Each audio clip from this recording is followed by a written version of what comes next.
নমস্কার, আপনারা দেখছেন মেইন আজ বাংলা।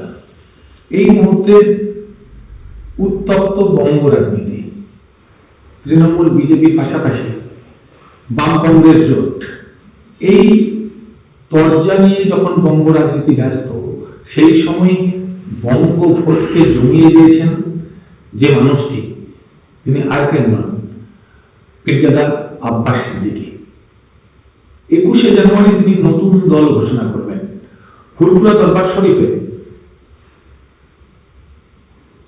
প্রতিটি রাজনৈতিক দল কিন্তু এদিকটা দিয়ে তাকিয়ে আছে।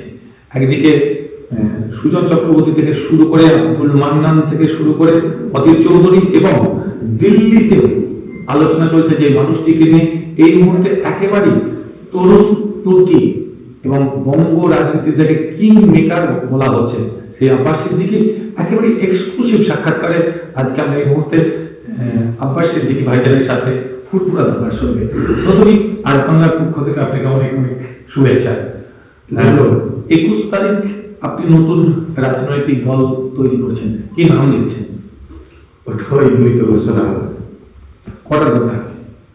ওইদিন যে নতুন দলটা হচ্ছে সেই দলটারই ঘোষণা হবে, সাথে সাথে ফোনটা হবে কি এখনো ঠিক ক্লিয়ার করতে পারছি না। দলটার ঘোষণা এই হচ্ছে।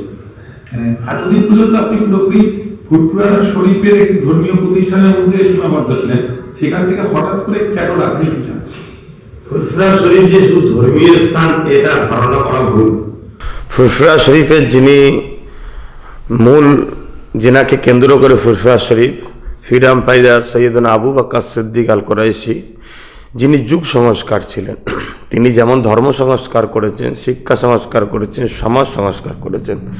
তিনি বহুমুখী কর্মকাণ্ড মানুষকে দিয়েছেন। তেনার জীবন আদর্শ দেখে দেখা যায় তিনি রাজনীতির বিষয়ে তো সংস্কার অবদান আছে। অতএব তেনার একটা জীবন, টোটাল মানব জীবনের প্রত্যেকটা কল্যাণের রাস্তা তিনি মানুষকে দেখিয়েছেন। অতএব রাজনীতি একটা মানুষ জীবনের পাঠ, অতএব এটাও কেমন হওয়া দরকার সে বিষয়েও তেনার জীবন আদর্শতে পাওয়া যায়। তাই এই পরিবার থেকে উঠে এসে বর্তমান সময়ে রাজনীতির নামে যে শোষণ নীতি চলছে, রাজনীতির নামে যে দুর্নীতি চলছে, রাজনীতির নামে যে মানবতা বিরোধী নীতি চলছে, রাজনীতির নামে যে মানব হত্যা নীতি চলছে, এটার প্রতিবাদ করে সুস্থ সবল সুস্থ একটা সুন্দর সমাজ গড়ার লক্ষ্যে আমি চাইছি বেশ কিছু মানুষকে সামনে সারিয়ে এনে তাদেরকে সমাজে ভালো লিডার বানিয়ে মানুষের সেবা করা চাই। আপনি কি যে নতুন দল ঘোষণা করবেন, সেই দল একক 294টা আসলে প্রার্থী দেবে, না কারোর সাথে আসন সমঝোতাবাদ হতে যাবে? দেখুন, এই মুহূর্তে প্রথমবারে হয়তো মানুষ চাইছে, তারপরও রাজনীতি করতে গেলে অনেকটা সাইড থাকে, মানে যে কোনো সবই আপনারা বোঝেন, সব দিকটা খেয়াল করে হয়তো সব জায়গাতে আমরা যে নতুন দল সেই জায়গায় দিতে পারবো না। তারপর আমরা একটা জোট অলরেডি করছি, যেটা ফল মতো করছি, সেটা থেকে হওয়ার পরে বেশ কিছুটা বেশি জায়গায় যাব। তারপরে যদি এটা মহাজোটের সঙ্গে আমরা এক জায়গায় হতে পারি তাহলে তো সব জায়গাতেই হবে। ইতিমধ্যেই মেন প্রধান আপনার কাছে এখানে এসেছেন, তিনি বলেছেন যে আপনাকে সামনে রেখে লড়াই করবেন। অন্যদিকে আব্দুল মান্নান আপনার সাথে সাক্ষাৎ করে গেছেন। আবার বামফ্রন্ট বলছে যে আপনি যদি মিনকে বাদ দিয়ে জোটে আছেন তাহলে জোটে আপনাকে স্বাগত। আপনি কোন দিক নিয়ে ভাবছেন? আমি কোনো দিক নিয়ে ভাবছি না। আমি এতটুকু ভাবি বাংলার মানুষের স্বার্থে, বাংলার সংস্কৃতির স্বার্থে, বাংলার গণতন্ত্রের স্বার্থে, বাংলার পিছিয়ে পড়া মানুষের স্বার্থে সবাইকে এক জায়গায় করতে চাই। প্রত্যেকটা মানবপ্রেমিক দল, সেকুলার দল, ধর্মনিরপেক্ষ দল যে মানুষের কথা বলে, কারণ রাজনীতি দেশ সেবা আর মানব সেবা না, অর্থাৎ দেশ আর মানব সেবার কথা যারা বলে তাদের নিয়ে আমি এগিয়ে চাইছি। ম্যাডাম, যেটা মেন এই মুহূর্তে আপনি কাদের রাজ্যের প্রধান শত্রু ভাবছেন, তৃণমূল, বিজেপি না কাদের? আমি ব্যক্তিগত কোনো দলকে শত্রু মনে করি না। সেই যে কোনো দলের কর্মকাণ্ড যখন নোংরা হয়, সেই কর্মকাণ্ডের আমি বিরুদ্ধে, নোংরা কর্মকাণ্ড করে আমরা সর্বসময় সুশাসনের পক্ষে, দুর্নীতির বিরুদ্ধে। অতএব যারাই দুর্নীতি করে তাদের বিরুদ্ধে। ধরুন আমরা বিহারের নির্বাচনে গিয়ে দেখেছি যে মিন মুখার্জি যেভাবে ভোট কেটেছে বা আসন পেয়েছে, তার ফলে কিন্তু বিজেপি ক্ষমতায় সবল হয়ে গেছে। পশ্চিমবঙ্গের ক্ষেত্রেও কিন্তু এই বিভাজনের রাজনীতি এবারে একটা বড় ইস্যু। বাম থেকে শুরু করে কংগ্রেস সবাই একই কথা বলছেন যে বিজেপিকে কোনোভাবেই ক্ষমতায় আসতে দেওয়া যাবে না, এটা সাম্প্রদায়িক শক্তি, তাদের আটকাতে হবে। কিন্তু যদি মিম এখানে প্রার্থী দেয়, আপনি মিমের সাথে জোট করেন, তাহলে সেই প্রশ্নটা আবার সামনে আসবে না? যারা এই প্রশ্নগুলো করছে একমাত্র তাদের মূল মুখে একটা অন্তে না। যদি সাম্প্রদায়িক শক্তি বিজেপিকে রুখতে চায়, কে রুখতে চায়? টিএমসি বা কংগ্রেস, তিনটে এক হচ্ছে না কেন? তিনটে যখন তিন জায়গায় প্রার্থী হিন্দু ভোট হারাবে না, এগুলো শুধু নাটক, ড্রামা, মুসলমানদেরকে বোকা বানানো ষড়যন্ত্র, আর সমাজের কাছে মুসলিম ভোটটাকে এমনভাবে তোলা হয়, হিন্দু ভাইদেরকে ছোট করা হয় যেন মুসলিমই সবকিছু, হিন্দুর কোনো ফ্যাক্ট নেই। হচ্ছে হিন্দুই সমাজের 70% না, এই 70% ভোটটা ভাগ হয়ে যাচ্ছে বাম করার জন্য, কংগ্রেস করার জন্য, টিএমসি করার জন্য, আবার শুনছি শিবসেনা আসবে বলেছে। এর বেলাতে কোনো আলোচনা নেই। দ্বিতীয় বিহারের কথা বলছে। দেখুন, বিহারে সবচেয়ে বড় কথা হচ্ছে যে জায়গায় মিম জিতেছিল সেই জায়গায় টিএমসি প্রার্থী দেওয়ার কি দরকার ছিল? এসব খবর তো মানুষ শোনায়। তারপরে বিহারে 70 জায়গায় কম বেশি কংগ্রেস প্রার্থী দিয়েছে, তার মধ্যে কটা কংগ্রেস জিতেছে, বাকি জায়গাগুলো বিজেপি জিতেছে। তারপরে মিম দিয়েছে হচ্ছে 20টা জায়গায়, সেখানে 5টা জায়গায় মিম জিতেছে, 6টা জায়গায় সম্ভবত সেকেন্ড পজিশন ছিল, 9টা জায়গায় মহাজোট জিতেছে। তো মহাজোট তো উপকার করেছে। এগুলো অ্যাকচুয়ালি ব্যাপার কি জানেন, সত্য কথা বলতে লজ্জা করা উচিত নয়। আসাদুদ্দিন হয়েছিল মাথায় টুপি থাকার জন্য আসামি, অন্য কিছু। ধরুন এই যে নির্বাচন আসবে, এখানে বাম কংগ্রেস জোট কিন্তু আপনাকে চাইছে যে আপনি বাম কংগ্রেস জোটে সামিল হন, এবং আব্দুল রহমান আপনার কাছে এসেছেন, সুজন চক্রবর্তী থেকে শুরু করে সকলেই বলছেন যে আপনি এই জোটে সামিল হন। অন্যদিকে আপনার যে দল আপনি বলছেন 12টা পিছিয়ে পড়ার যে দলগুলো আছে, সোজা কথা এই বহুজনের মতো আর কি, বহুজন দলগুলোকে নিয়ে দল করা, আপনার এবং ওয়েসিস সাহেবের যে দল, সেই দলের কিন্তু সম্পূর্ণ ভিত্তিটা আলাদা। আপনি কিন্তু কোনোভাবেই কোনো মুসলিম দলকে করছেন না, আপনি যেটা করছেন পিছিয়ে পড়া অনেকগুলো জাতিকে নিয়ে একজোট করছেন, কিন্তু ওনার কথা সম্পূর্ণ আলাদা ভিত্তি। এই দুটো কি একটু অন্যরকম লাগছে না?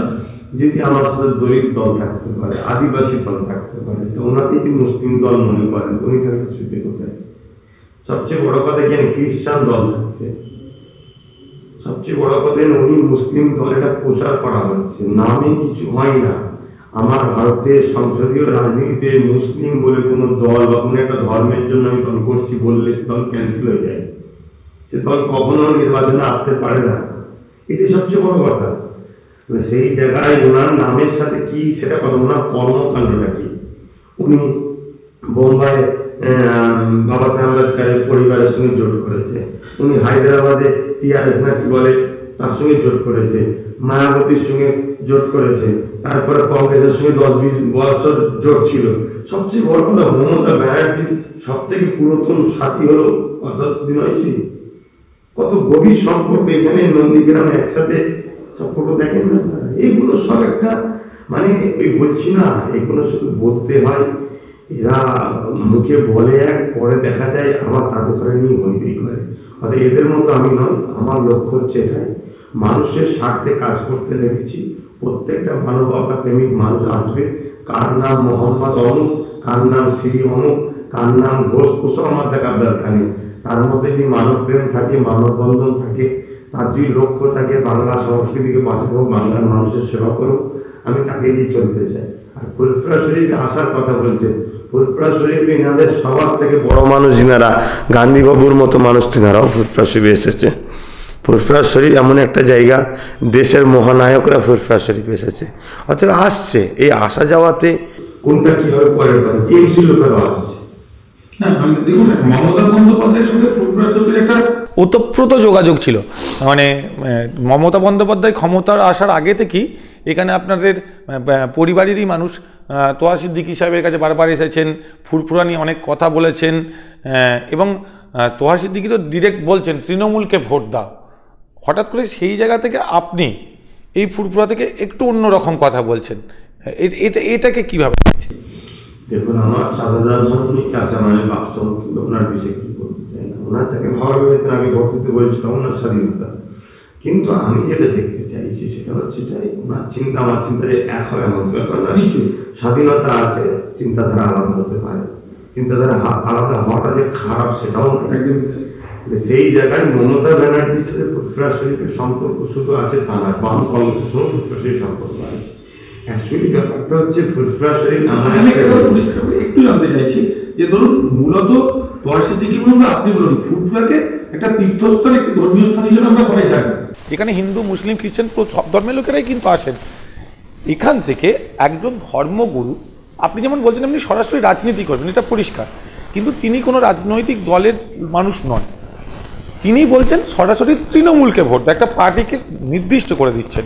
আবার আপনি বলছেন যারা মানবতার পূজারী, যারা ধর্মীয় শক্তিকে আটকাতে চায়, সাম্প্রদায়িক শক্তিকে আটকাতে চায়, তাদের সঙ্গে আসুন।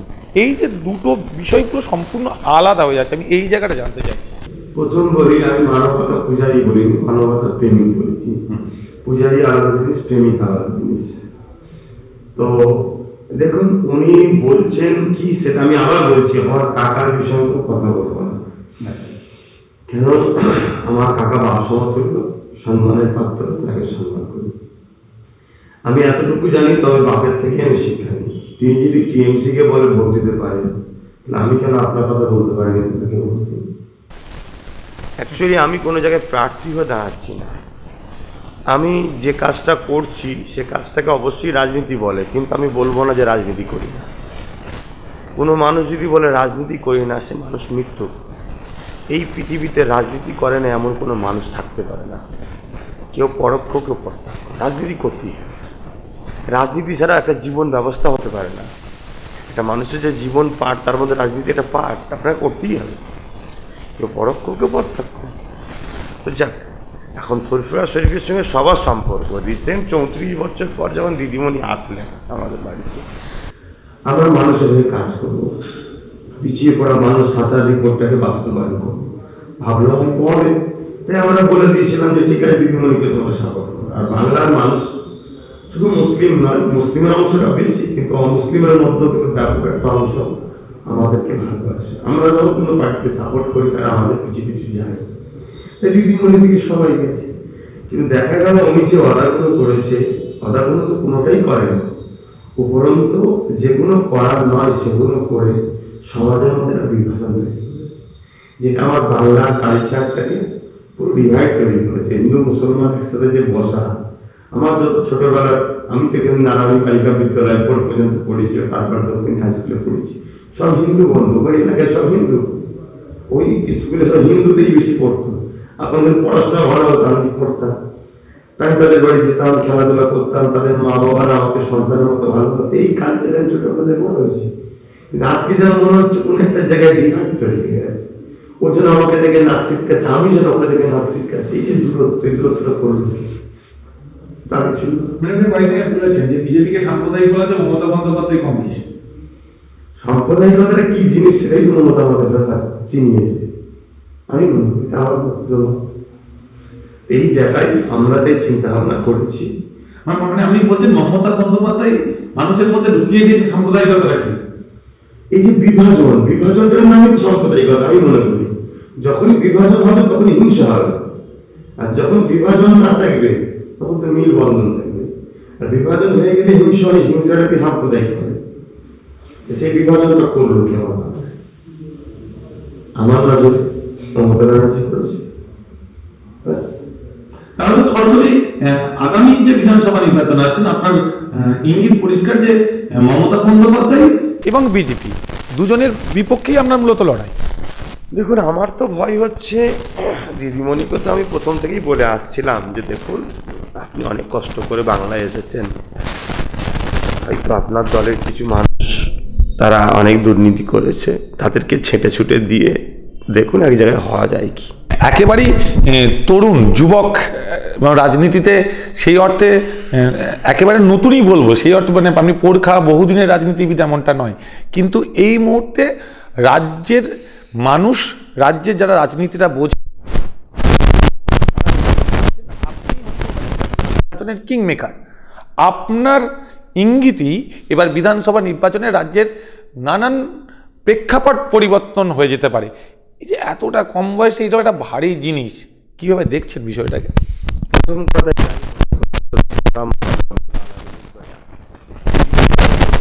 হচ্ছে আমার মনে অত্যন্ত পরিষ্কারের সাথে আমি মানুষকে পাঠাতে চাই।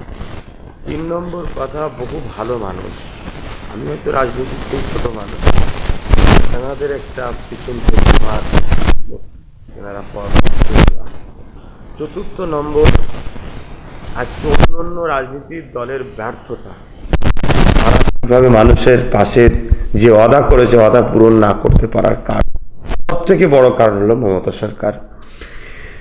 5 নম্বর কথা হচ্ছে বিজেপি সরকারের যে একটা মানব বিরোধী বা দেশ বিরোধী কর্মকাণ্ড, এই সব কিছুই একটা আমাকে মানুষের কাছে প্রিয় করে তুলেছে। আমি এতটুকু আপনাদের মাধ্যমে বলবো, যদি দেশবাসী মনে করে দেশকে বাঁচানো দরকার, তাহলে সর্বপ্রথম দেশবাসীর উচিত হবে সব আন্দোলন ছেড়ে দিয়ে একটা আন্দোলন করা। আমি ভোট দেবো, আমি ব্যালটে ভোট দেবো, ইভিএম বন্ধ করতে হবে। আর যারা যতই চিৎকার দিচ্ছে, আমি সবাইকে চ্যালেঞ্জ দিচ্ছি, ইভিএম নিয়ে আসো, 2021 বাংলায় সরকার বলে আমি দিচ্ছি। আপনি বলছেন যে আপনার হাত ধরে এই গণকে পরিবর্তনের আবার একটা নতুন পরিবর্তন হবে?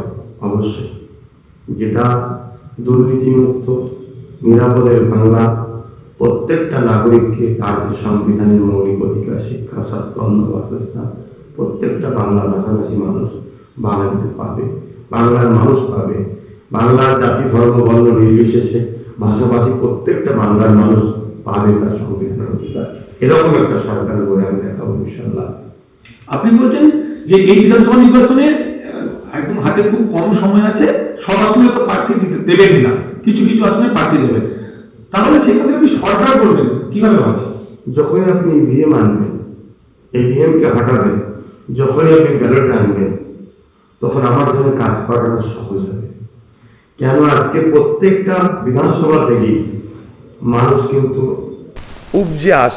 উপচে পড়ে আসছে যে আপনি আসুন, সব কিছু আমরা করবো, আপনি পাশে দাঁড়ান।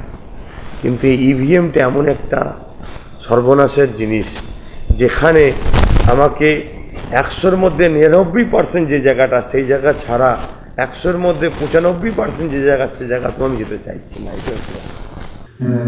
আপনি আমাদের দীর্ঘক্ষণ সময় দিচ্ছেন, আমি একটা জিনিস একটু পরিষ্কার জানতে চাই, যদি একটু দর্শকদের বলে, সেটা হচ্ছে এই মুহূর্তে যাদের থেকে সাম্প্রদায়িকতার তকমাটা একটুও নেই, এখনো পর্যন্ত নেই, বিরোধীরাও দেয় না, সেটা আসলে বাম কংগ্রেস, মানে এরা সাম্প্রদায়িক এই তকমাটা কেউ দেয় না। তাহলে কি আপনি বাম কংগ্রেস জোটের জন্য কিছু ভাবছেন, নাকি পুরোপুরি নিজের দলের জন্য ভাবছেন?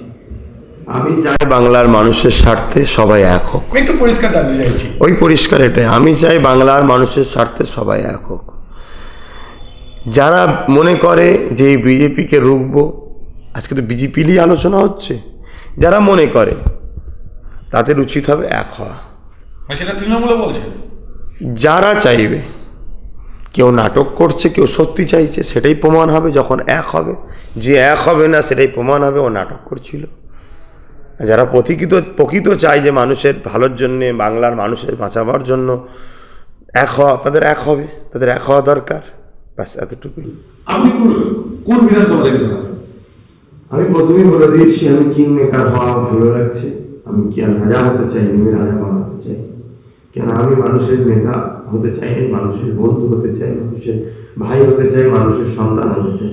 সুখে দুঃখে তাদের পাশে যেভাবে এই পরিবার থেকে দাঁড়িয়ে আসছি, অরাজনৈতিক প্ল্যাটফর্ম থেকে রাজনৈতিক প্ল্যাটফর্ম তৈরি করো, সেভাবেই দাঁড়িয়ে থাকবো। কিন্তু ভালো মানুষকে দাঁড় করিয়ে জিতিয়ে তাদেরকে ওই অসহায় মানুষের পাশে ছেড়ে দেবো, যে দেখো ওদের সেবা করো।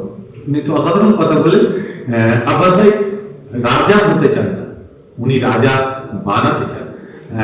আমরা আলোচনার একদম শেষ পর্যায়ে এসেছি। উনি বারবার বলছেন 12টা দলকে নিয়ে উনি জোট করবেন। আপনি 10টা, তাহলে কাজ আদিবাসী আছে, দলিত আছে, মতুয়া আছে, খ্রিস্টান আছে, মুসলিম সম্প্রদায় আছে, এভাবে পিছিয়ে পড়া মানুষ, তারা একটা জায়গায় আমরা হয়েছি। আমাদের প্রাথমিক আলোচনা অনেকটাই এগিয়ে গেছে, শুধু একটা কাগজে লেখাপড়ি কাজটা বাকি আছে বলে তাই নামটা আমি বলছি না। লেখাপড়ি শর্ত সাপেক্ষ আমাদের যে এজেন্ডা তৈরি হচ্ছে, বা একটা শর্ত রুলস তৈরি হচ্ছে, তার উপরে লেখাপড়ি একটা হয়ে গেলে তখন আমরা সেই নামগুলো ঘোষণা করব। 21 তারিখেই সবাই জানতে পারবে। আশা করছি তার আগে চেষ্টা করে ফেলার। আচ্ছা, 21 তারিখটাই বাজলেন কেন? দেখুন, 21শে জানুয়ারি 2021 একটা মানা, তবে 21টা আমার জীবনে অনেক কিছু আছে। 21শে অঘ্রাণ আমি ফুরফুরা শরীফে 100 বিঘে জায়গার উপরে পীর আবু বকর সিদ্দিক নলেজ সিটি জ্ঞানের শহরে একটা শুভ সূচনা করেছি। 21 তারিখেই আমার যিনি ছোট দাদু, তিনিও দুনিয়া থেকে পর্দা নিয়েছিলেন।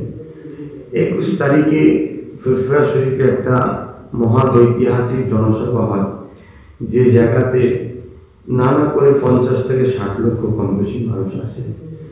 21 একটা তারিখটা আমাদের জড়িয়ে আছে।